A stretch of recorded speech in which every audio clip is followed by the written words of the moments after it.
Hi, this is Bill Barnett. Welcome to another episode of Thai Road Trip. Today we're with David Johnson, who's the CEO of Delivering Asia Communications, who's not a stranger to many of you. And we're talking about a very interesting subject, which is the reopening or restarting of hotels. I think this is something many hoteliers are not used to in terms of, going backwards. I think it's an interesting time in terms of how we're going to kickstart Thai hotels now that we have the vaccine, and the vaccine is a process. What is a forward-looking view? David, I know we're very interesting times in terms of PR and digital communications. Give us a little idea about the landscape of that, maybe your top 3 ideas of what hoteliers should start doing as far as the restarting of the process. Thanks, Bill. Well, actually, it's a fantastic opportunity for hotels because they've got a chance to think what's happened before and where they can go with that. Stories is really where it needs to start, recalibrating their narratives. I mean, for example, we've seen so many different storylines come out of the last 12 months, and these are going to really continue going forward. Well-being is a big one. Okay, so let's make it easy. Top 3 in order. Number 1. Okay, well-being as a storyline is massive. Really, really important. Well-being is not just about the spa. Spa's just a small part of it now, but mindful moments on the beach. I mean, there's all sorts of things that hotels should consider about how to be well. Having a social, a more social interaction action at the resort too. It's all a part of being well and being happy. Even with a mask. Even with a mask? With a mask too, for sure. Everyone's used to the mask now, right? Happy masks. Happy masks. Okay, number 2. Being outdoors.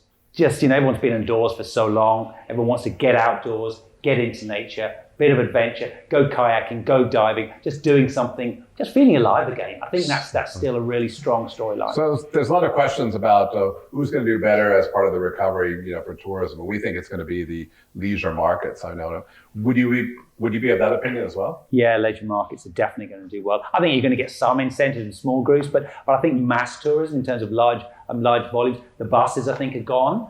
So I think for sure the leisure market, individual, small groups. So if I'm a Bangkok hotel, I'm an urban hotel. What am I going to do? There's not a lot of nature in Bangkok unless you're going to Lumpini Park and there's wild animals out there. I don't know what we have out there as well. Well, there is a bit more nature in Bangkok. So what's your communication strategy going to be? Well, I think you need to go local. I do think you need to go local. Bangkok's got amazing urban environments. And so those local restaurants, those local art galleries, I mean, there's restaurants there with heritage of 100 years plus, 3 generations of them.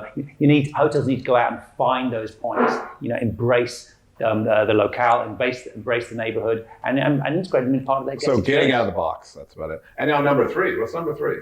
No, number 3. That was number 3. That was the local one. Okay. Getting local. But what I do also think, some of the traditional means of communicating, distributing your message. Hotels really need to rethink this. Instagram. Everyone talks about the Instagram moment. Everyone talks about, this is the Instagram spot.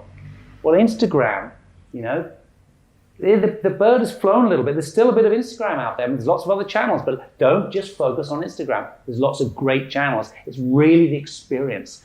Create something unique for the guests. I think something for Thai hotels, we go through this process. Right now, it's a very domesticated hotel scene. From a communication and digital expression. Are you saying just look at the short term?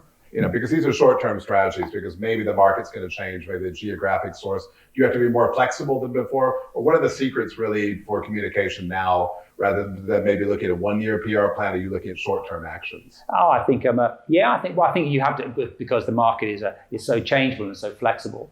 I think you need to have a good phased rollout. You've got to have a look at your domestic markets first. But then, maybe you're going to flip the long haul and it's not just going to be the regional. Is China market going to be the market? Is Hong Kong going to be the market? I mean, there's a 3-week quarantine going back into Hong Kong. Is that really going to work? Or is it going to actually be more the long haul market, the long haul markets that are going to stay longer? The short haul markets are just going to come and stay for 2 or 3 days. So your long haul strategies, and with well-being, with outdoors, getting out of the box, getting into the neighborhood, I think are some of the key storylines you're going to need to communicate in those markets. Okay, thank you, David Johnson. I think something that's interesting here is the takeaway is it's a fluid marketplace, but there's a lot of learnings of what David has spoken just about now in PR and communications, which are, again, some of the great hotel values out there. In a time where OTAs don't have demand and everything else, how can you add value to the kickstarting process as well? This has been the Thai Road Trip again with C9 Hotel Works and Delivering Asia Communications. So until next episode, see you later.